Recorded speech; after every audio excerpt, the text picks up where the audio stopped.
കേൾക്കണം തൻ്റെ വിശുദ്ധവാക്യങ്ങൾ നമ്മുടെ ജീവനാം. യേശുവിൻ സുവിശേഷം ദിവ്യമാമുപദേശം കേൾക്കുക നാം, കാക്കുക നാം ജീവന്റെ വാക്യങ്ങൾ. കേൾക്കുക നാം, കാക്കുക നാം ജീവന്റെ വാക്യങ്ങൾ. Praise Lord, praise Lord, praise Lord. Thank you. നമുക്ക് ഒരുമിച്ച് സഭായോഗമായിട്ട് കൂടാൻ കർത്താവ് കൃപ നൽകിയല്ലോ. ദൈവത്തിൻ്റെ എല്ലാ കൃപകളെയും ഓർത്ത് കർത്താവിന് സ്തോത്രം അർപ്പിക്കുന്നു. I give all the glory and honor to our Father who is permitting us, all of us, to gather together and praise and worship Him today. കഴിഞ്ഞ ഒരാഴ്ച കർത്താവ് നമ്മളെല്ലാവരെയും കണ്ണിൻ്റെ കൺമണി പോലെ പരിപാലിച്ചു. കർത്താവ് നമുക്ക് വേണ്ടതെല്ലാം നൽകി. നമ്മൾ ഇതുവരെയും ജയോത്സവമായിട്ട് നടത്തിയ ദൈവത്തിൻ്റെ സ്നേഹത്തിനായിട്ട് ഒരിക്കൽ കൂടെ കർത്താവിന് സ്തോത്രം അർപ്പിക്കുന്നു. Let us give all the glory and honor to our Father who kept us all alive and safe all throughout the days of our life, and give all glory and honor to Him. ആമേൻ, ആമേൻ. പ്രത്യേകിച്ച് ജീന് ഇന്ന് രാവിലെ ഒരു കുഞ്ഞിനെ കർത്താവ് ദാനം നൽകി. എല്ലാ കാര്യത്തിലും പ്രിയ കുടുംബത്തോട് ദൈവത്തിന്റെ കരുണയുണ്ടായിരുന്നു. അത് ഓർത്തും ദൈവത്തിന് സ്തോത്രം. Especially today morning, Sister Jean got a brand new baby, and let His name be glorified. ആമേൻ. നമ്മുടെ ചില കുഞ്ഞുങ്ങളൊക്കെ വളരെ സിവിയർ ആയിട്ടുള്ള പനിയും അലർജിയൊക്കെ ആയിട്ട് കഴിഞ്ഞ ആഴ്ച ഭാരപ്പെട്ടുവെങ്കിലും കർത്താവ് ഇത്രത്തോളം സൗഖ്യവും ആശ്വാസവും ഒക്കെ കുടുംബങ്ങൾക്ക് നൽകി. ഇത്രയും പേർക്ക് ഒരുമിച്ച് കടന്നു വരുവാൻ കർത്താവ് കൃപ ചെയ്തു. അതോർത്തും ദൈവത്തിന് സ്തോത്രം അർപ്പിക്കുന്നു. Especially last week, many of our children, little kids, were really sick, and at least at this number, God enabled us to gather together in this sanctuary today. ഇന്നലെ വൈകിട്ട് വളരെ അനുഗ്രഹിക്കപ്പെട്ട ഒരു കൂട്ടായ്മ കർത്താവ് നമുക്ക് ദാനം നൽകി. അതോർത്തും ദൈവത്തിന് സ്തോത്രം. Last night we were privileged with a very blessed meeting, and I give all praises to Him. ഞാൻ പത്രോസിൻ്റെ 1-ാം ലേഖനത്തിൽ നിന്നൊരു കാര്യം പറയാനായിട്ടാണ് കർത്താവ് ശരണപ്പെടുന്നത്. I trust in the Lord to deliver a message from the first letter of Peter. 1-ാം അധ്യായത്തിൻ്റെ 6-7 വാക്യങ്ങൾ ആണ് ഞാൻ നിങ്ങളുമായിട്ട് പറയാൻ കർത്താവ് ശരണപ്പെടുന്നത്. 1 Peter chapter 1 verses 6 and 7. പത്രോസിൻ്റെ 1-ാം ലേഖനം 1-ാം അധ്യായം 6-7 വാക്യം. അതിൽ നിങ്ങളിപ്പോൾ അല്പനേരത്തേക്ക് നാനാപരീക്ഷകളാൽ ദുഃഖിച്ചിരിക്കേണ്ടി വന്നാലും ആനന്ദിക്കുന്നു. അഴിഞ്ഞു പോകുന്നതും തീയിൽ ശോധന കഴിക്കുന്നതുമായ പൊന്നിനേക്കാൾ നിങ്ങളുടെ വിശ്വാസത്തിൻ്റെ പരിശോധന വിലയേറിയത് എന്ന് യേശുക്രിസ്തുവിൻ്റെ പ്രത്യക്ഷതയിൽ പുകഴ്ചയ്ക്കും തേജസ്സിനും മാനത്തിനുമായി കാണുവാൻ അങ്ങനെ ഇടവരും. അവനെ നിങ്ങൾ കണ്ടിട്ടില്ലെങ്കിലും സ്നേഹിക്കുന്നു. In this you greatly rejoice, even though now for a little while, if necessary, you have been distressed by various trials, so that the proof of your faith, being more precious than gold, which is perishable, even though tested by fire, may be found to result in praise and glory and honor at the revelation of Jesus Christ. നമുക്ക് വളരെ വളരെ പ്രാർത്ഥനയോടെ വളരെ ശ്രദ്ധയോടുകൂടെ ദൈവവചനത്തിന് മുമ്പാകെ ആയിരിക്കാം. Let us give very undivided attention to listen the word of God. ദൈവവചനം കേൾക്കുമ്പോൾ എന്നെ നന്നായിട്ട് ശ്രദ്ധിച്ചിരിക്കണം. ദൈവവചനം ശ്രദ്ധിക്കുമ്പോൾ ആ പറയുന്ന കാര്യത്തിനകത്ത് ആത്മീയ വളർച്ചയ്ക്കുള്ളത് ഉണ്ടെങ്കിൽ നിങ്ങളത് ഗ്രഹിക്കണം.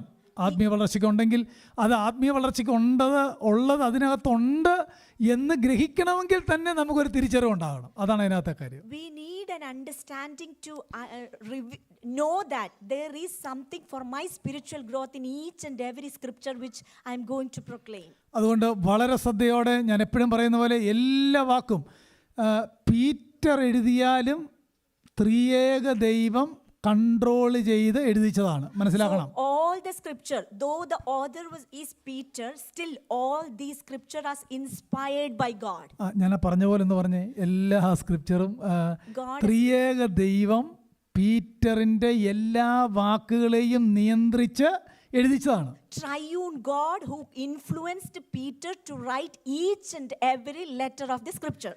പീറ്ററിന്റെ അഭിപ്രായം അതിനകത്ത് പറയണമെങ്കിലും ദൈവം control ചെയ്യിച്ച് പറയിപ്പിച്ചതാണ്. Though Peter has his own opinion, but Peter was influenced or directed by the Holy Spirit to write and each every word of the scripture. അതുകൊണ്ട് മോശ എഴുതിയതും ദൈവവചനമാണ്, മാത്യു എഴുതിയതും ദൈവവചനമാണ്, പീറ്റർ എഴുതിയതും ദൈവവചനമാണ്. ഈക്വലായിട്ട് ദൈവശ്വാസീയമാണ്. So all the scripture, whether the author was Moses, Peter, or whoever it has been written, all the scripture is breathed out or inspired by God. ഒരു കാര്യം കൂടെ പറഞ്ഞാൽ അധികം പ്രശ്നം ഉണ്ടാകില്ല. ഞാൻ പറയുന്ന വേദഭാഗത്തിനകത്തെ ഏത് വാക്യങ്ങൾ, ഏത് വാചകത്തെ നിങ്ങൾക്ക് ക്വസ്റ്റ്യൻ ചെയ്യാം. തിരുവെഴുത്തിനകത്തില്ലെങ്കിൽ ഞാൻ അപ്പോളജി ചെയ്യാൻ തയ്യാറാണ്. തിരുവെഴുത്തിനകത്തില്ലാത്ത എന്തെങ്കിലും വ്യാഖ്യാനങ്ങൾ എൻ്റെ ഭാഗത്തുനിന്നുണ്ടായാൽ 100% നിങ്ങൾക്ക് എന്നെ പോയിന്റ് ചെയ്യാം. Please correct me if I am delivering you anything out of scripture. Please point it out to me and I am ready to change.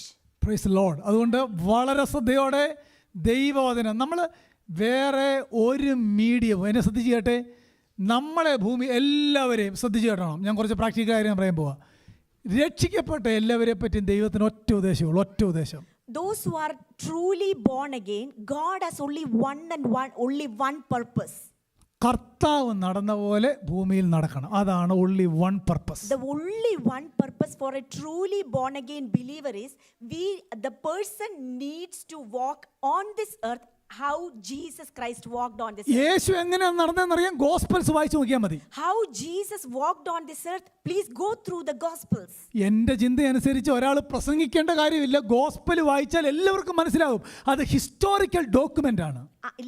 To be honest, I always say that since the gospels are historical document, nobody needs to preach or teach, just read through the gospels. പ്രസംഗിക്കുന്നത് വളരെ നല്ലതാണ്, പക്ഷേ അത് ഒരാൾ വ്യാഖ്യാനിച്ചു തരേണ്ട കാര്യമില്ല. വായിക്കുന്നവർക്ക് ഗ്രഹിക്കാവുന്ന പോലെ ഈസി ആയിട്ടാണ് ആത്മാവ് എഴുതി വെച്ചേക്കുന്നത്. Preaching is essential, but there is no need of interpretation because all the gospels are clearly and purely and in a very simple way it has been written. എല്ലാ പ്രസംഗവും കഴിയുമ്പോൾ ആ പ്രസംഗത്തിലൂടെ ദൈവത്തിന് മഹത്വം ഉണ്ടായോ എന്ന് നോക്കണം. After all the messages, we need to test whether we are glorifying of God. പ്രസംഗം കേട്ട് കഴിഞ്ഞ് ഞാൻ തൃപ്തനായോ എന്നുള്ളതല്ല, അത് രണ്ടാമത്തെ കാര്യം, അതവിടെ നിൽക്കട്ടെ.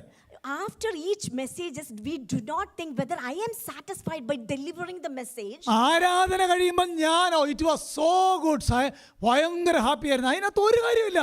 ദൈവ ഹാപ്പി ആയിരുന്നോ?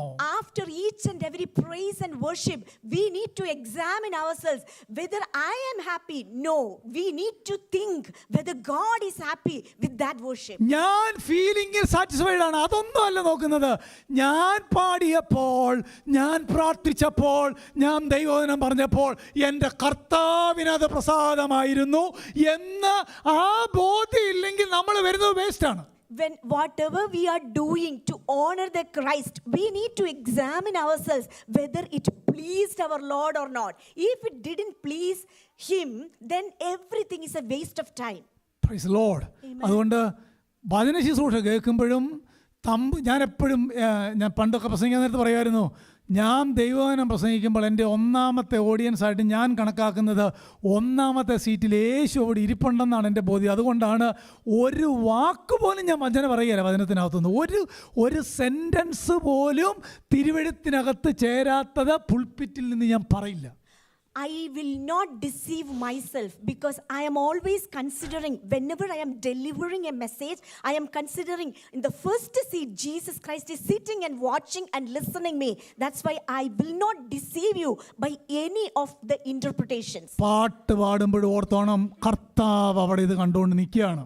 Whenever we sing songs also, either on the pulpit or in the seats, always bear in your mind, Lord is watching you and me. ഞാൻ യോഗത്തിന് ഇരിക്കുമ്പോഴും ഓർത്തോണം, തമ്പുരാൻ എന്നെ കണ്ടോണ്ടിരിക്കുകയാണ്. പുറമെ മാത്രമല്ല, എൻ്റെ ഹൃദയനില എങ്ങനെയാണെന്ന് തമ്പുരാൻ നോക്കുകയാണ്. Whether we are sitting in a congregation and listening a message, God is watching your inner mind or inner heart. എനിക്ക് തിരുവഴുത്തിലില്ലാത്ത ഒത്തിരി കാര്യം പറഞ്ഞ് നിങ്ങളെ സന്തോഷിപ്പിക്കാൻ എളുപ്പം. എനിക്ക് അങ്ങനത്തെ പ്രസംഗം പ്രിപ്പയർ ചെയ്യാൻ 5 മിനിറ്റ് മതി. 5 minute. It is very easy for me to prepare a message to please you all, to give a message which is soothing to your ears. പക്ഷേ അതുകൊണ്ട് ഒരു പ്രയോജനം ഉണ്ടാകത്തില്ല. കുറച്ച് നേരം കോളമാക്കാം. നിങ്ങൾക്ക് എല്ലാവർക്കും പറയാം, ഞങ്ങളുടെ ഉപദേശിയുടെ പ്രസംഗം നല്ല സന്തോഷമാണ്, പുള്ളി ചിരിപ്പിക്കാറുണ്ട്, ചിലപ്പോൾ പുള്ളി തന്നെ കരയാറുണ്ട്. ഒരു ഗുണവുമില്ല. ദൈവവചനത്തിന് മുമ്പാകെ ഒരു ദിവസം ഞാൻ കണക്ക് കൊടുക്കേണ്ടതുകൊണ്ട് ഒരക്ഷരം പോലും ഞാൻ ഇതിനകത്ത് വ്യാജം പറയില്ല. അതിനെ ആര് പ്രസാദിച്ചാലും ഇല്ലേലും ഞാൻ പറയില്ല. No matter whether anyone pleases or not, I will never add anything to my messages in order to please you or in order to make you cry. But you may give me some comments, but I am not giving any importance to that. എനിക്കറിയാം, എന്നോട് ഞാൻ പലയിടത്തും പ്രസംഗിക്കാൻ നേരത്ത് ശത്രുക്കൾ കൂടാറാണ് പതിവ്. പലരും പ്രസംഗിക്കാൻ നേരത്ത് ഫോളോവേഴ്സ് കൂടുമല്ലേ, എനിക്ക് നേരെ ഓപ്പോസിറ്റ് റിയാക്ഷനാണ്. അതെന്താണെന്ന് എനിക്കറിയില്ല. തിരുവെഴുത്തുമായിട്ട് ഒരു കോംപ്രമൈസിന് ഞാനില്ല. I am not giving any compromise to the scripture. Usually when a preacher is preaching, more and more influences are coming.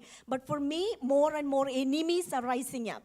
Ax നിങ്ങൾക്ക് എല്ലാവർക്കും അറിയാമല്ലേ, ബുക്ക് ഓഫ് ആക്സ് എല്ലാവർക്കും അറിയാവുന്ന പുസ്തകമല്ലേ, അപ്പോസ്തല പ്രവൃത്തി. We are all very familiar the book of Acts of the Apostles. അപ്പോസ്തല പ്രവൃത്തിക്കകത്ത് എൻ്റെ ഓർമ്മ ശരിയാണെങ്കിൽ 28 പ്രസംഗങ്ങളുണ്ട്. 28 പ്രസംഗങ്ങൾ. We can see 28 messages are in the book of Acts. 28 പ്രസംഗത്തിനകത്ത് ഒരു പ്രസംഗം ഒഴികെ 27 പ്രസംഗത്തിനും ജനത്തിന്റെ ഭാഗത്തുനിന്ന് 2 റിയാക്ഷനാണ് ഉണ്ടായത്. Almost all the messages except one, 2 reactions arose out of the audience. ഒറ്റ പ്രസംഗം കഴിഞ്ഞും സന്തോഷത്തോടെ ഒരു കോൺഗ്രിഗേഷനും പോയെന്ന് ആക്സിൽ വായിക്കുന്നില്ല. നിങ്ങൾ എവിടെയെങ്കിലും കണ്ടിട്ടുണ്ടോ?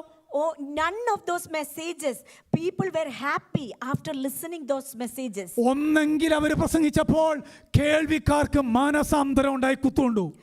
Either one way or half of the congregation they were. അങ്ങനെയല്ല, ഒന്നെങ്കിൽ അവർ പ്രസംഗിച്ചപ്പോൾ ഒരു ഗ്രൂപ്പിന് മാനസാന്തരം ഉണ്ടായി.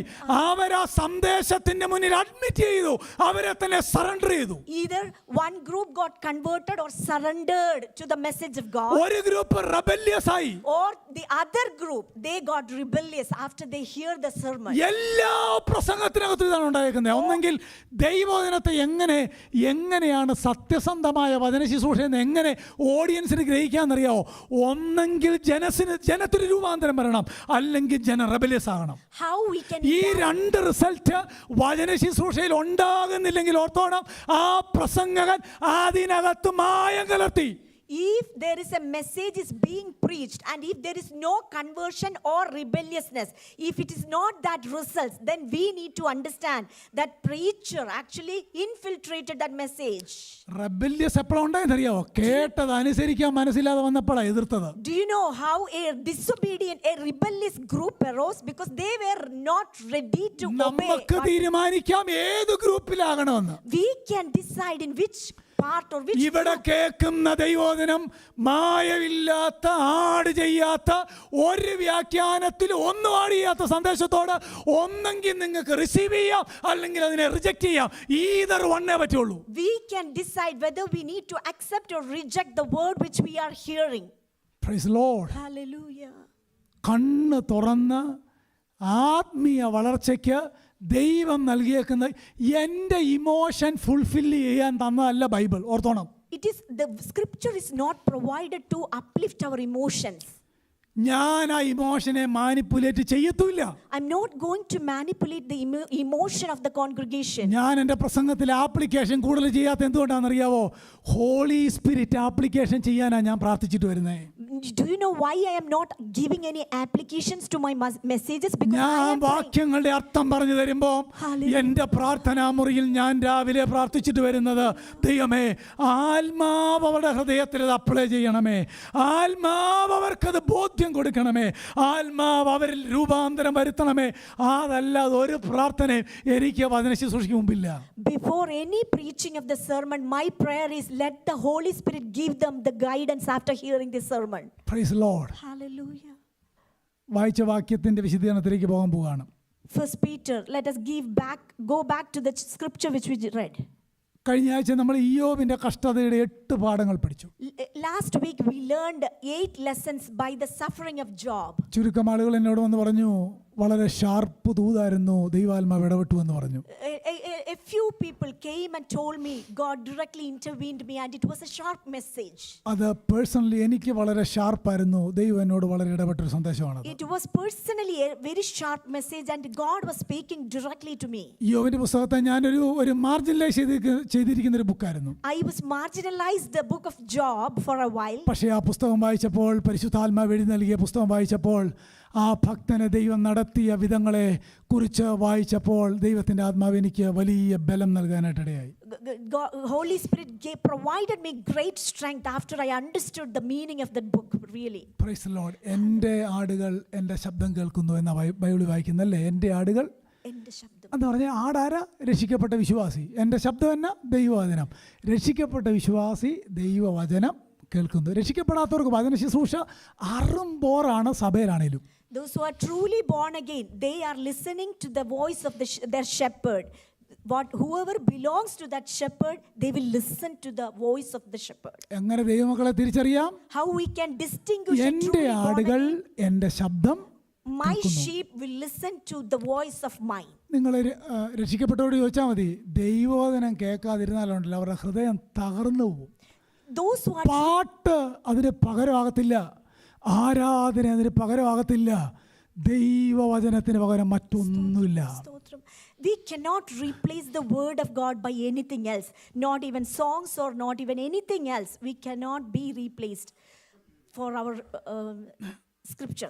പീറ്ററിന്റെ ഒന്നാം ലേഖനം വളരെ മണിക്കൂറുകൾ പറയേണ്ട സത്യമാണ് അതിനകത്തുള്ള ഒന്നാമത്തെ ലേഖനം. First Peter contains tremendous amount of truth. പത്രോസ് വളരെ പ്രായമായി കഴിഞ്ഞിരുന്ന ഒരു ലേഖനമാണ് ഇത് കേട്ടോ. Peter was an old man while he was writing this first letter. ഈ ലേഖനങ്ങൾ ഈ 1-2 ലേഖനം എഴുതി കഴിഞ്ഞ് താൻ മരണത്തിലേക്ക് പോകുന്നുവെന്നാണ് ചരിത്രം വായിക്കുന്നത്. After these first and second letters of Peter, Peter was dying.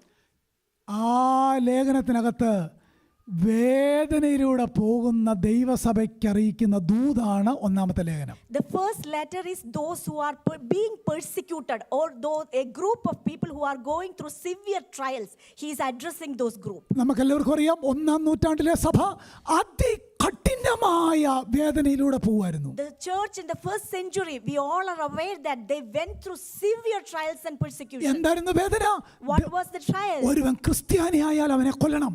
Those who are being a Christian, then that person will be killed. ആ വ്യക്തിക്ക് ഇറങ്ങി നടക്കാൻ പറ്റില്ല. He cannot walk outside alone. Social ആക്ടിവിറ്റിയിൽ പങ്കെടുക്കാൻ പറ്റില്ല. He was not എല്ലാവരിൽ നിന്നും മാറി ജീവിക്കണം. He was not permitted to attend any. Roma government അവരെ കൊല്ലാൻ ഉത്തരവിട്ടിരിക്കുന്നു. Roman government actually planned to kill them. നീറോയുടെ നേതൃത്വത്തിൽ അവരെ കൊല്ലാൻ ഉത്തരവിട്ടിരിക്കുക. Nero gave a command to kill those who are being. അങ്ങനെ ഇരുന്നപ്പോഴാണ് പലയിടത്തും ചിതറി പാർക്കുന്ന സഭയ്ക്ക് ആ പത്രോസ് അപ്പോസ്തലൻ ലേഖനം എഴുതുകയാണ്, ഈ കഷ്ടങ്ങളുടെ നടുവിൽ നിങ്ങൾ ആനന്ദിക്കണം.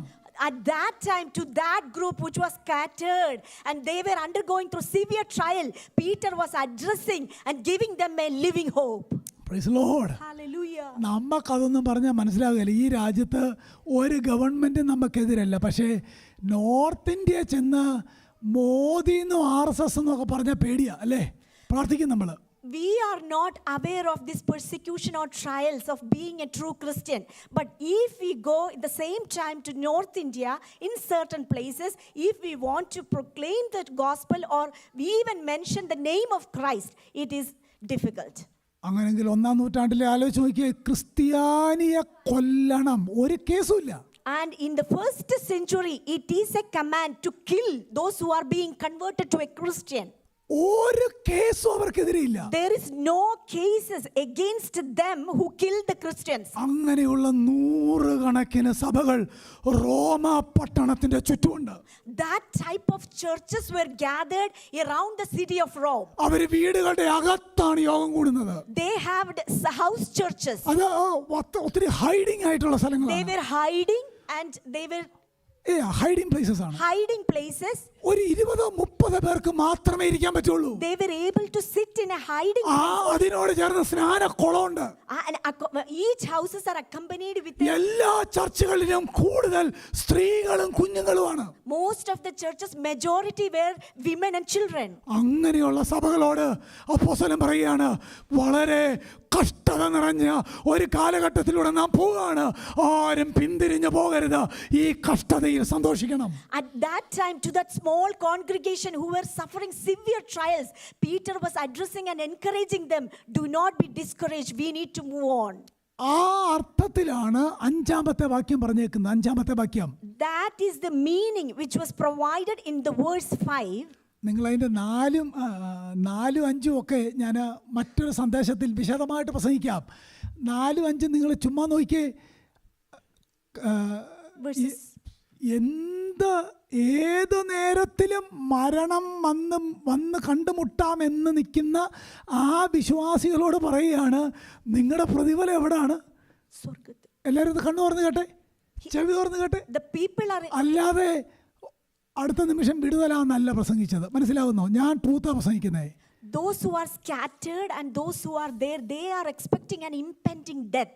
To that group, he is giving them to obtain an inheritance which is imperishable. നമുക്ക് വിടുതലിന് വേണ്ടി പ്രാർത്ഥിക്കാം, പക്ഷെ അവസാനം ഒറ്റ വാചകം കൂടെ, കർത്താവിന് ഇഷ്ടമാണെങ്കിൽ. We can all pray for the deliverance, but we need to add, if God willing. യാക്കോബിനെ കൊല്ലാനും പീറ്ററിനെ വിടുവിക്കാനും ദൈവത്തിന് ഒരുപോലെ പ്രസാദമായിരുന്നു. ശരിയാണോ? God has the same will to kill James and to save Peter. തമ്പുരാൻ അറിയാം യാക്കോബ് മരിക്കണം, പീറ്റർ ജീവിക്കണം. തമ്പുരാൻ ആരും ക്ലാസ് എടുക്കണ്ട. God has a specific plan to make James to be killed and to make Peter to be alive. കണ്ടോ, കഷ്ടതയുടെ കഠിന ശോധനയിലൂടെ, അഗ്നിപരിശോധനയിലൂടെ മുന്നോട്ട് ഒരു സ്റ്റെപ്പ് പോലും നടക്കാൻ കഴിയാതിരിക്കുന്ന ജനത്തോട് ദൈവാത്മാവ് പ്രബോധിപ്പിക്കുകയാണ്, അതിൽ നിങ്ങളിപ്പോൾ അല്പകാലത്തേക്ക് നാനാ പരീക്ഷകളാൽ ദുഃഖിച്ചിരിക്കേണ്ടി വന്നാലും ആനന്ദിക്കുന്നു. And to that group, Peter was addressing, encouraging with this verse, in this you greatly rejoice, even though now for a little while, if necessary, you have been distressed by various trials. ഞാൻ കഷ്ടതയെ പറ്റി 2-3 sentence പറയാം, 2-3 കാര്യം പറയാം. Let me tell you a few sentences regarding trials suffering or suffering. ഒന്നാമത്തെ കാര്യം എന്നാ പറയുക, ദൈവമക്കളുടെ ജീവിതത്തിലെ കഷ്ടത നമ്മളെ തേജസ്സിനായിട്ട് ഒരുക്കുകയാണ്. Suffering in a child of God's life is not to kill or destroy them, but to make us more purified. ജീവിതത്തിൽ കഷ്ടത വരുമ്പോണ്ടല്ലോ, അല്ലെങ്കിൽ തമ്പുരാൻ നമ്മുടെ ജീവിതത്തിൽ ട്രാജഡി അനുവദിപ്പിക്കുമ്പോണ്ടല്ലോ, നമ്മുടെ ഭാഗത്തെ റെസ്പോൺസ് എന്നായിരിക്കണമെന്ന് അറിയാമോ? ഒരു ദൈവം എന്ന നിലയിൽ താഴ്മയോടെ, അനുതാപത്തോടെ, കണ്ണുനീരോടെ കൃപാസനത്തിലേക്ക് ചെന്നാൽ മതി, അവൻ നമ്മളെ വഴി നടത്തും. Whenever we face trials or difficulties or persecution, what do a child of God need to do? They need to bow down and they need to kneel down before the presence of the glory and submit our trials or tribulations to the hand of our Father. ജീവിതത്തിൽ കഷ്ടങ്ങൾ വരുമ്പോൾ ആരെയും blame ചെയ്യണ്ട. ജീവിതത്തിൽ കഷ്ടങ്ങൾ വരുമ്പോൾ തമ്പുരാന്റെ അടുക്കലോട്ട് ചെല്ലണം. അതിനു വേണ്ടിയാണ് ദൈവം അനുവദിച്ചേക്കുന്നത്, എന്നെ നിത്യതയിലേക്ക് എത്തിക്കാൻ. Whenever we face trials or tribulations, do not accuse anyone, but let us bow down before God and approach the throne of grace. Praise the Lord. Hallelujah. തേജസ്കരണത്തിനായിട്ട് തിരുവെടുത്ത് എനിക്ക് വാക്യങ്ങളൊക്കെ നിങ്ങൾക്ക് അറിയാമല്ലോ. കഷ്ടത നമ്മളെ തേജസ്കരണത്തിനായിട്ട് ഒരുക്കുന്നു. തിരുവെടുത്തിലെ വാക്യമാണ്. Glorification. Whenever we face trials of different kinds, it leads us to sanctification and glorification. എന്ന് പറഞ്ഞാലേ, മറ്റൊരു പറഞ്ഞാൽ നമ്മുടെ ഈ കറയും ചുളുക്കവും വാട്ടവും മാലിന്യവും ഒക്കെ ഒന്ന് മാറാനായിട്ട് തമ്പുരാൻ ചിലതങ്ങ് അനുവദിക്കും. അതിൻ്റെ അർത്ഥം, in order to remove certain filthiness from us, God will allow certain trials in a child of God's life. അതിന്റെ മുന്നിൽ എന്റെ പ്രതികരണം എന്നായിരിക്കണം അറിയോ? What should be our reaction to those distresses? അനുതാപത്തോടെ. We need repentance. നമ്മൾ ഈ കഷ്ടത വരുമ്പോൾ കരയാറുണ്ടല്ലോ, എല്ലാവരും കരയാറുണ്ട്. Whenever we came into a trial or suffering, we usually tend to cry. പക്ഷെ കർത്താവിലേക്ക് തിരിയാറുണ്ടോ? Do we? കഷ്ടത മാറാൻ പ്രാർത്ഥിക്കാറുണ്ട്. കഷ്ടത മാറാൻ We പ്രാർത്ഥിക്കാറുണ്ട്. usually pray in order to remove these distresses or trials whenever we face it. But do we turn our face to God? ഒരു അനുതാപം വരാറുണ്ടോ? Do we tend to happen and എന്നെ തന്നെ ഒന്ന് ടെസ്റ്റ് ചെയ്യാൻ പറ്റുന്നുണ്ടോ? are we able to test our ജീവിതത്തിൽ പല തടസ്സങ്ങൾ വരുമ്പോൾ എന്നെ തന്നെ ഒരു സെൽഫ് എക്സാമിനേഷൻ ചെയ്യാൻ പറ്റുന്നുണ്ടോ? whenever we are faced with different types of obstacles, are we submissive to test ourselves? Praise the Lord. Hallelujah. അങ്ങനെ ടെസ്റ്റ് ചെയ്യുമ്പോൾ അറിയാം എൻ്റെ കറയും എൻ്റെ ചുളുക്കവും എൻ്റെ മാലിന്യവും ഒക്കെ ഒന്ന് മാറ്റി കർത്താവ് നടന്ന പോലെ ഇവിടെ നടക്കാൻ വേണ്ടി ദൈവം അനുവദിക്കുന്ന ഓരോ പരിശോധനകളാണിതെല്ലാം. When we try to test ourselves, then we will be realized that God wants us to walk on this earth just as Christ walked. in order to make us walk in that manner, God is purifying us. നിങ്ങൾ 6-ാമത്തെ വാക്യത്തിനകത്തൊരു പ്രയോഗം കണ്ടോ? നാനാ പരീക്ഷകളാൽ ദുഃഖിച്ചിരിക്കേണ്ടി. വന്നാലും എല്ലാവരും ഒന്ന് മലയാളത്തിൽ വായിച്ചേ. ദുഃഖിച്ചിരിക്കേണ്ടി വന്നേക്കാവെന്നല്ല, പിന്നെ എന്നാ?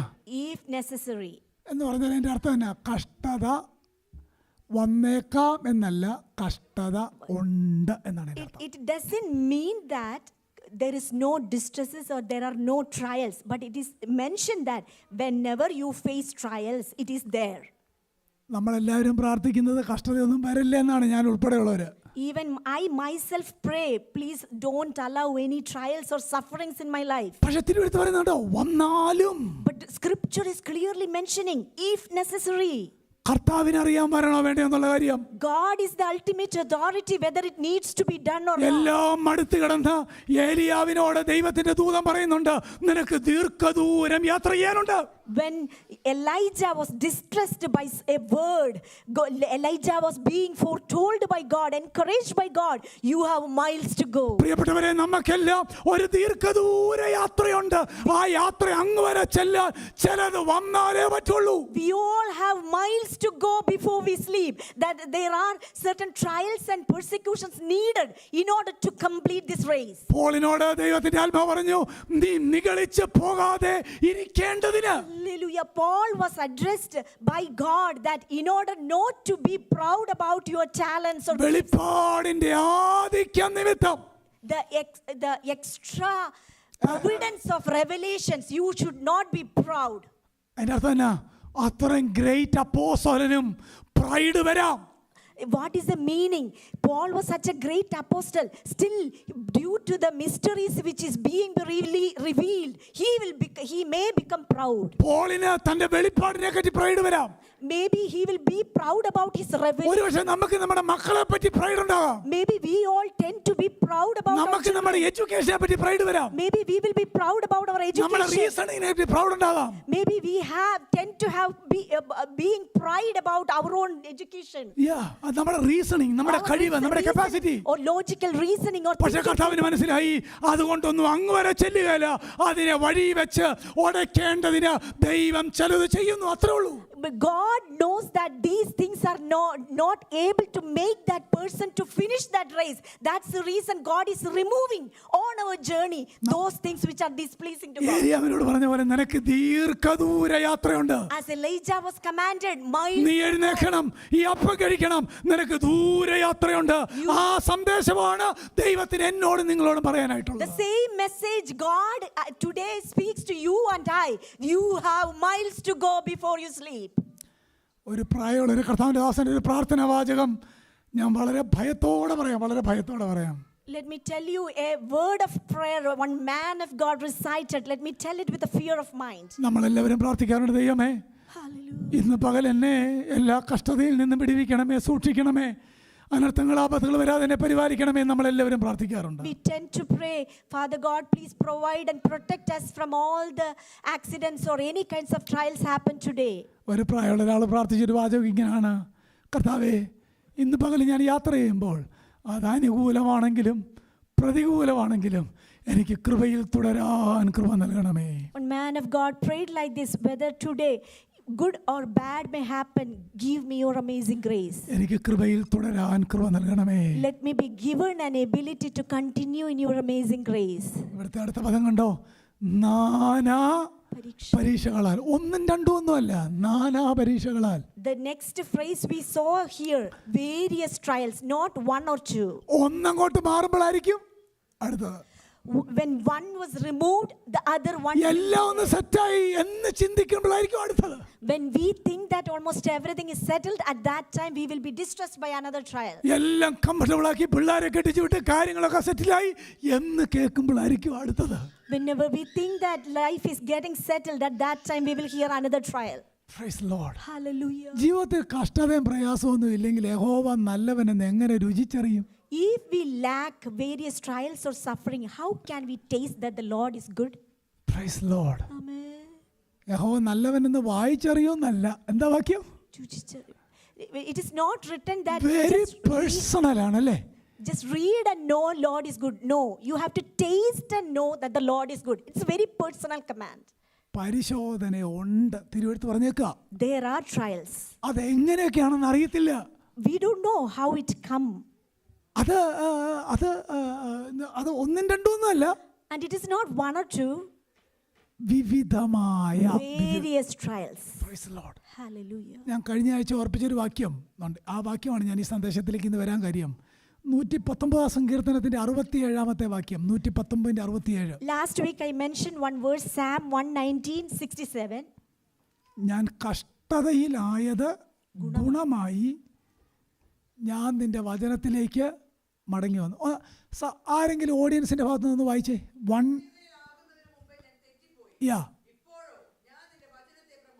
മതി. അതിൻ്റെ എല്ലാവരും ഒന്ന് വ്യാഖ്യാനിച്ച വാക്യം. ഞാൻ വചനത്തെ പ്രമാണിക്കാതെ എനിക്ക് ഇഷ്ടമുള്ള പോലൊക്കെ നടന്നു. അങ്ങനെ നടന്നു കഴിഞ്ഞപ്പം ഞാൻ ഒരിക്കലും പ്രതീക്ഷിച്ചില്ല എൻ്റെ ജീവിതത്തിൽ നമ്മുടെ ലാംഗ്വേജ് പറഞ്ഞ ഈശാനമൂലൻ എന്ന കൊടുങ്കാറ്റ് ദൈവം അടുപ്പിച്ചു. Let me explain that verse. For example, when we were walking astray or walking away from God, we were afflicted. We are afflicted with many trials. At that time, we may tend to say that there is a severe storm was happening in my life. ആ വാക്യം കണ്ടോ? കഷ്ടതയിലാകുന്നതിന് മുമ്പ് ഞാൻ എന്ത് ചെയ്തു? തെറ്റിപ്പോയി. എവിടെ നിന്ന് തെറ്റി? ദൈവത്തിൽ നിന്ന് തെറ്റി. ദൈവവചനത്തിൽ നിന്ന് തെറ്റി, ആത്മീയ കൂട്ടായ്മയിൽ നിന്ന് തെറ്റി, ഫെലോഷിപ്പിൽ നിന്ന് തെറ്റി. എന്ന് പറഞ്ഞാൽ ആത്മീയമായ സകലത്തിൽ നിന്നും ഞാൻ എൻ്റെ വഴിയെ തെറ്റിപ്പോയി. Here the psalmist is saying, before I was afflicted, I went astray. പക്ഷെ ഗുണമായി എന്താ? But now what is there is a benefit over here. ആ വേദന എന്നെ ദൈവത്തിങ്കിലേക്ക് കൊണ്ടുവന്നു. But that affliction brought me to the word. ആ വേദന എന്നെ പ്രാർത്ഥനയിലേക്ക് കൊണ്ടുവന്നു. That trial brought me to prayer. ആ വേദന ആഹാരം പിടിച്ച് ഉപവസിക്കാൻ സഹായിച്ചു. That persecution enabled me to avoid food and sit at the prayer. ആ വേദന എന്നെ വചനം വായിക്കാൻ നിർബന്ധിച്ചു. That affliction helped me to read the word more and more. Hallelujah. Praise the Lord. Stotram. യഹോവ നല്ലവനെന്ന് Oh, taste and see that the Lord is good. Hallelujah. ഈ ദിവസം വായിക്കുമ്പം ഹൃദയം പൊട്ടിപ്പോകുന്ന വേദനയുള്ളൊരു ഭാഗമുണ്ട്. വളരെ വേദനാകരമായൊരു ഭാഗം. When we read a scripture, in one portion, whenever we read, our heart will be broken. എസെക്കിയേലിന്റെ പ്രവചനം, അത് ഒരു പ്രത്യേകം, എനിക്കത് വായിക്കാൻ സമയമില്ല, എന്നാലും നോക്കാം. The book of Ezekiel. എല്ലാവരും ഒന്നെടുത്ത്, അതൊക്കെ നമ്മൾ ഈ അടുത്ത കാലത്തൊന്നും തുറക്കാത്ത പുസ്തകമല്ലേ, ഒന്നെടുത്ത് Ezekiel. The book of Ezekiel. ഞാൻ ഈ എസെക്കിയേലും യെശയ്യാവൊക്കെ അധികം പ്രസംഗിക്കാത്തത് എനിക്ക് ആ പുസ്തകങ്ങളെപ്പറ്റി ഗ്രാഹ്യം കുറവായതുകൊണ്ടാണ് കേട്ടോ. എനിക്ക് വലിയ അറിവില്ല, വായിക്കും, എന്നാലും എനിക്ക് അറിയില്ല നന്നായിട്ട്. അതുകൊണ്ടാണ് അതിൽ നിന്ന് അധികം പ്രസംഗിക്കാത്തത്. I'm not delivering more messages from these books, Ezekiel, because I am not completely learned that book yet. Completely അല്ല, അതിൻ്റെ അറ്റം പോലും പഠിച്ചില്ല. I haven't even reached at least to the one end. പ്രത്യേകിച്ച് എസെക്കിയേൽ 1-ാം അധ്യായം നിങ്ങൾ എല്ലാവരും വീട്ടിൽ പോയി വായിച്ചിട്ട് അടുത്ത ആഴ്ച അതിൻ്റെ അർത്ഥം ഒന്ന് പറയാൻ ശ്രമിക്കണേ. Ezekiel 1. Especially if you can interpret the meaning of Ezekiel chapter 1. സ്വർഗ്ഗത്തെ പറ്റിയുള്ള മനോഹരമായൊരു വിവരണമാണ്, അത്ര എനിക്കറിയത്തുള്ളൂ. I know this is a beautiful description about heaven. That's all I came to realize after reading this. Ezekiel 24:14 മുതൽ ഒരു സംഭവം എഴുതിയേക്കാണ്. Ezekiel chapter 24 verses 14 onwards, we can see a specific incident. മനുഷ്യപുത്ര, 16-ാമത്തെ വാക്യം മുതൽ മതി. മനുഷ്യപുത്ര, ഞാൻ നിന്റെ കണ്ണിൻ്റെ ആനന്ദമായവളെ ഒരേ അടിയാൽ നിന്നിൽ നിന്ന് എടുത്തു കളയും. കണ്ണിൻ്റെ ആനന്ദം ആരാന്നറിയാവോ? എസെക്കിയേലിന്റെ ഭാര്യയെ ഒറ്റയടിക്ക് ദൈവം കൊല്ലുമെന്നാണ് വാക്യത്തിന്റെ അർത്ഥം. Ezekiel chapter 24 verse 16, the death of Ezekiel's wife, God is giving that prophet a sign. എന്നിട്ട് അടുത്ത ഇൻസ്ട്രക്ഷൻ കേട്ടോ, കരയാൻ പാടില്ല, അങ്ങനെ ചിന്തിച്ചു നോക്കി. നമ്മളോട് പറയുക, നിന്റെ ലൈഫ് പാർട്ണറെ ഞാൻ ഇന്നെടുക്കും, പക്ഷെ കരയാൻ പറ്റുകയില്ല, ഒരു വിലാപവും കഴിക്കാൻ പറ്റിയാലും നമ്മളോട് പറഞ്ഞാലോ. Just let us examine ourselves. God is saying that I am going to take away your life partner, and also he is adding a command, do not weep or do not put any tears. 17-ാമത്തെ വാക്യം, നീ മൗനമായിട്ട് എന്ന് പറഞ്ഞാൽ ഉള്ളിൻ്റെ ഉള്ളിൽ എന്ത് ചെയ്തോളുക? Groan silently. എന്നിട്ട് 18-ാമത്തെ വാക്യം നിങ്ങൾ നോക്കിയേ. അങ്ങനെ ഞാൻ രാവിലെ ജനത്തോട് സംസാരിച്ചു, വൈകുന്നേരത്ത് എൻ്റെ ഭാര്യ മരിച്ചു, എന്നോട് കൽപ്പിച്ചതുപോലെ പിറ്റേ രാവിലെ ചെയ്തു. പിറ്റേ രാവിലെ ചെയ്തെന്ന് പറഞ്ഞാൽ രാവിലെ എഴുന്നേറ്റ് വചനം പറഞ്ഞെന്ന്, അതാണ് അതിൻ്റെ അർത്ഥം. So in the next verses we can see, so I spoke to the people in the morning, and in the evening my wife died, and in the morning I did as I was commanded. എന്നോടായിരുന്നു ഇത് പറഞ്ഞിരുന്നെങ്കിൽ ഉറപ്പായിട്ടും യോഗം കഴിഞ്ഞ് ഞാൻ ഇവിടെ നിന്ന് ഇറങ്ങുമ്പോൾ ഞാൻ മുട്ടയിലിരിക്കും, രണ്ടിലൊന്നും അറിഞ്ഞിട്ടേ വീട്ടിലോട്ട് എന്ത് ചെയ്യുന്നുള്ളൂ. നമ്മൾ പ്രാക്ടിക്കലായിട്ട് ചിന്തിക്കണം അല്ലേ, ഈ സൂപ്പർഫിഷ്യലായിട്ടൊന്നും ചിന്തിച്ചിട്ട് കാര്യമില്ല. If I was being told I will kneel down here before I move out of this sanctuary in order to receive a confirmation from him. എന്താ ഒരു അനുഭവം, ശ്രദ്ധിച്ചോ, വായിച്ചോ, എന്താ ഒരു അനുഭവം. Such a painful incident or such a painful event is happening. ഭാര്യ മരിച്ചു. A life partner is being next ഡേയിലും പറയുക വചനം പറയണമെന്ന്. next day ജനത്തോട് പറയുക ഇതുപോലെ ഞാൻ നിന്നെ തീർക്കും എന്ന് പറയാൻ വേണ്ടി ഭാര്യയുടെ ജീവൻ ദൈവം എടുത്തതാണ് അതിന്റെ അർത്ഥം.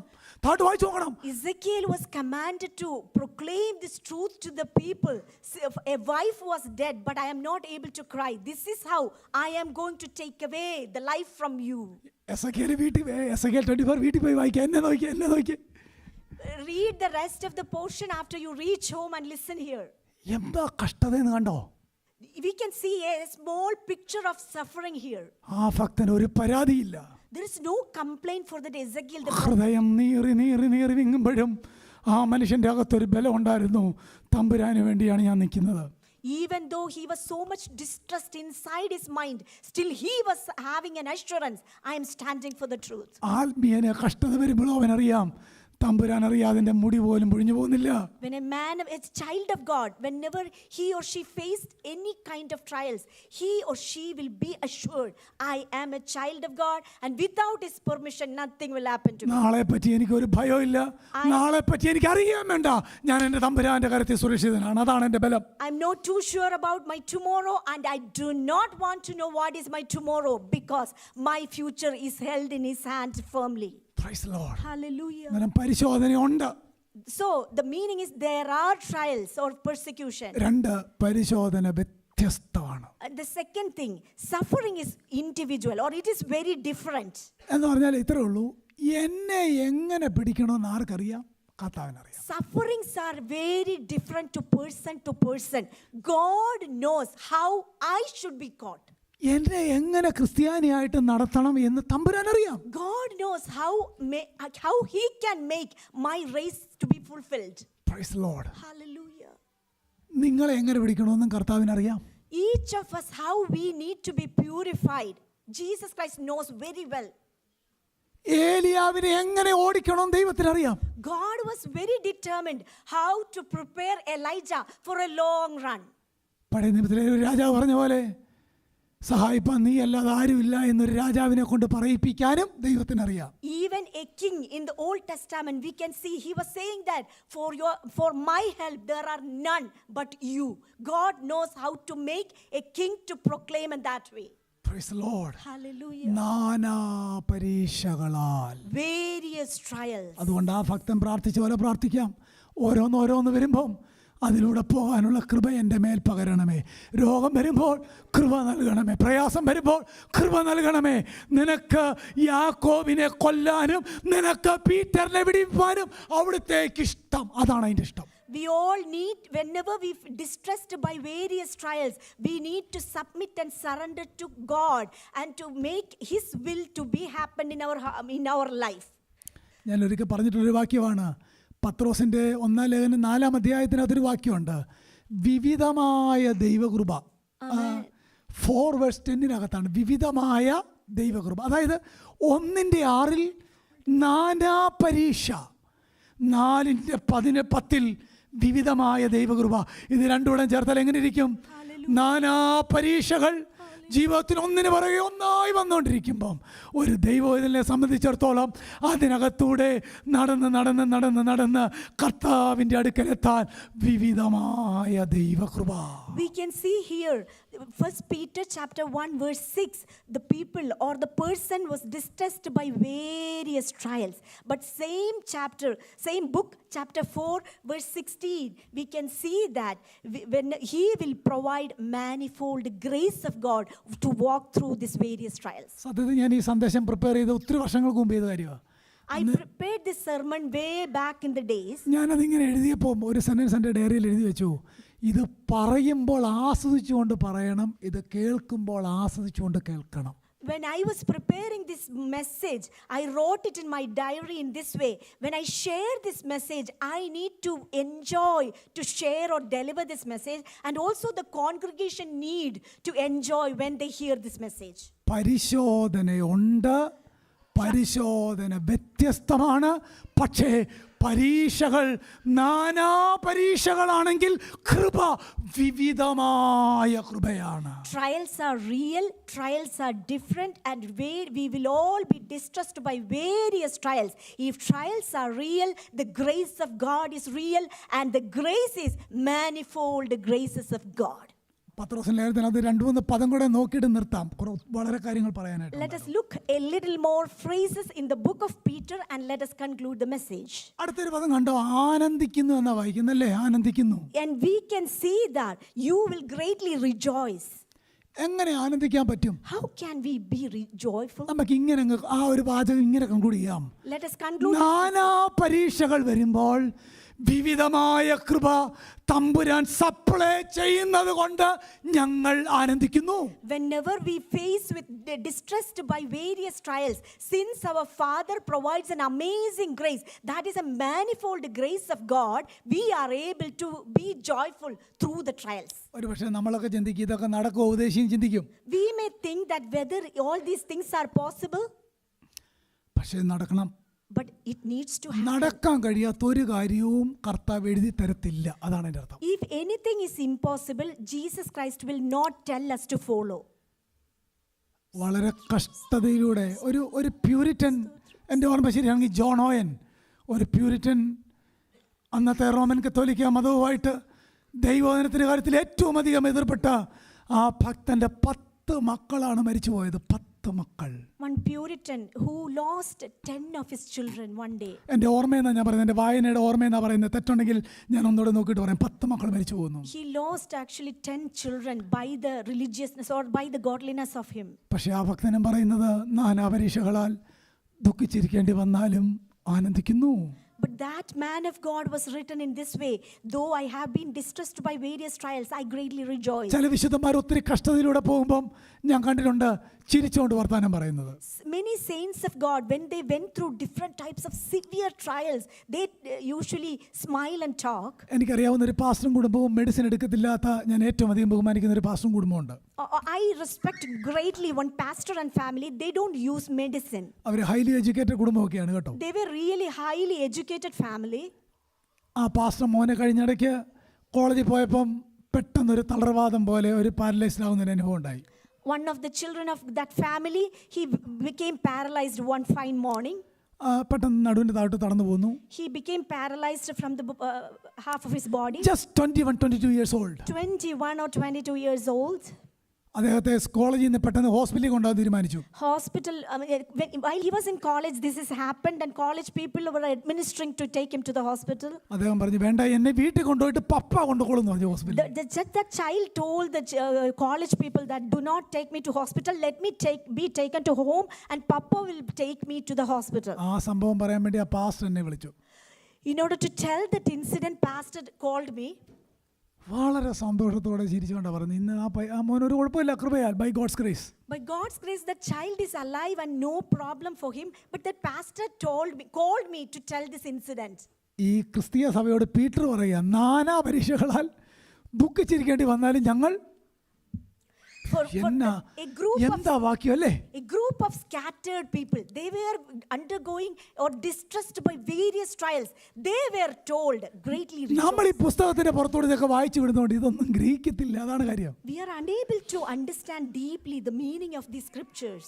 അവിടുത്തെ ഒരു പദം കൂടെ പറഞ്ഞതിന്റെ വാക്കുകളെ നിർത്താം. Let me tell you one more phrase before I conclude. അല്പകാലത്തേക്ക് എന്നൊരു പദം കണ്ടോ? അല്പകാലത്തേക്ക്. We can see there a little while.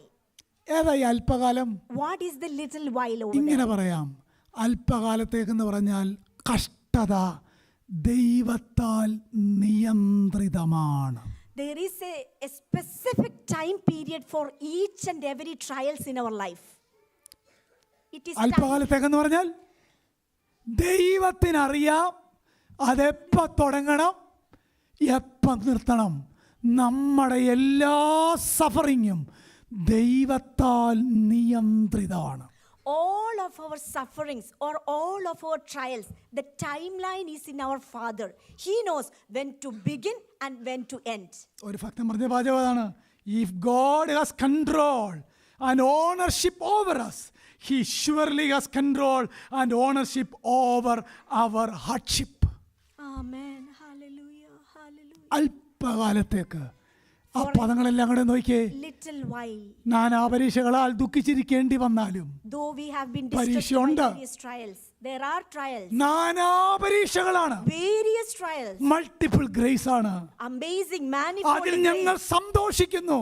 Greatly we കാര്യം rejoice. കൃപ ഒഴുക്കാമെന്ന് കർത്താവ് പറഞ്ഞിട്ടുണ്ട്. Because God promised He will provide His amazing grace. ദൈവത്താൽ നിയന്ത്രിതമാണ്. God controls our situations. നമ്മുടെ ജീവിതത്തിലെ ചെറിയ കാര്യമാണേലും വേദനയാണേലും ദുഃഖമാണേലും ദൈവത്താൽ നമ്മുടെ വേദനകൾ കൺട്രോളാണ്. In our life also, though it is a small thing or a big thing, whatever is happening in each one of our life, it is all being controlled by our Father. Praise the Lord. Hallelujah. ഞാൻ വർഷങ്ങൾക്ക് മുമ്പ് ഇവിടെ പറഞ്ഞിട്ടുള്ള ഒരു ഉദാഹരണം പറഞ്ഞതിന്റെ വാക്കുകൾ നിർത്താം. Let me tell you an example before I conclude. വാച്ച്മാനി എന്ന് പറയുന്ന ദൈവദാസൻ ചൈനയിൽ ഗോസ്പൽ പ്രവർത്തനം നടത്തിയതിന് ജയിലിലായി.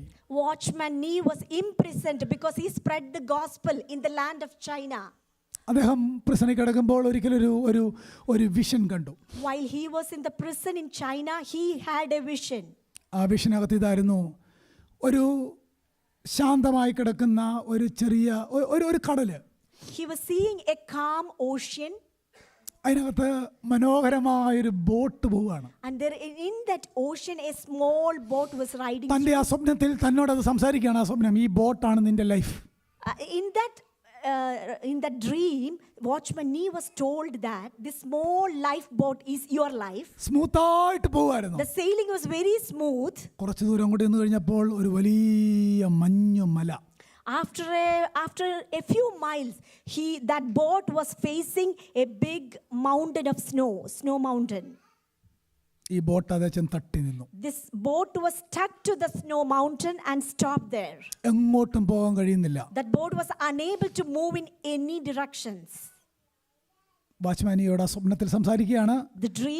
In the dream, Watchman Nee was ഇപ്പോഴത്തെ told, നിന്റെ അവസ്ഥ ഇങ്ങനാണ്. currently your situation is like this. ദൈവം തന്നോട് ചോദിക്കുകയാണ്, God was asking him. ഞാൻ ഈ മഞ്ഞ് മല മാറ്റണോ നിനക്ക് പോകാൻ? God was asking Watchman Nee, do I need to remove this snow mountain for you to continue your journey? പക്ഷേ വാച്ച്മാനി പറഞ്ഞ ഉത്തരം എന്നാണെന്നറിയാവോ? But do you know what the answer Watchman Nee? ആ മഞ്ഞുമല അവിടെ ഇരുന്നോട്ടെ. Watchman Nee replied God, let that snow mountain be there. കർത്താവേ, നിനക്ക് ഈ സമുദ്രത്തിലെ വെള്ളത്തിന്റെ നിലയൽപ്പ് ഉയർത്താവോ, ഞാനങ്ങ് പൊക്കോളാമെന്ന്. If you lift up the waves above that snow mountain, I will smoothly sail over through the top of the mountain. എന്നിട്ട് അദ്ദേഹം ആ പുസ്തകത്തിനകത്ത് എഴുതിയത്, He wrote in that book in this way, നിന്റെ കൃപ എനിക്ക് മതി. Thy grace is sufficient for me. എൻ്റെ ശക്തി ബലഹീനതയിൽ. കർത്താവേ, നമുക്ക് ദൈവത്തോട് പ്രാർത്ഥിക്കാം. സ്നോ മൗണ്ടനൊക്കെ അവിടെ ഇരിക്കട്ടെ, നിന്റെ കൃപയൊന്ന് ഉയർത്തി തന്നാൽ മതി. നിന്റെ കൃപ അധികമായിട്ട് എൻ്റെ മേലെന്ന് പകർന്നാൽ മതി. ഞാൻ അതിനകത്തൂടെ യാത്ര ചെയ്യാം. ദൈവത്തിന് സ്തോത്രം. Your grace is sufficient for me because your grace is made perfect in all my weaknesses. നാനാപരീക്ഷകളാൽ നാനാപരീക്ഷകളാൽ ദുഃഖിച്ചിരിക്കേണ്ടി വന്നാലും ഉണ്ട്. Even though you are ആനന്ദിക്കുന്നു. greatly കാര്യം എന്താണെന്നറിയാം, അല്പകാലത്തേക്കാണ്. because it is for a little ഇത് while. ദൈവത്താൽ നിയന്ത്രിതമാണ്. God is controlling this trial. Praise God. Amen. കരകീർത്തനം hallelujah പറയാമോ? Hallelujah. Amen. Amen. Amen. Thank you.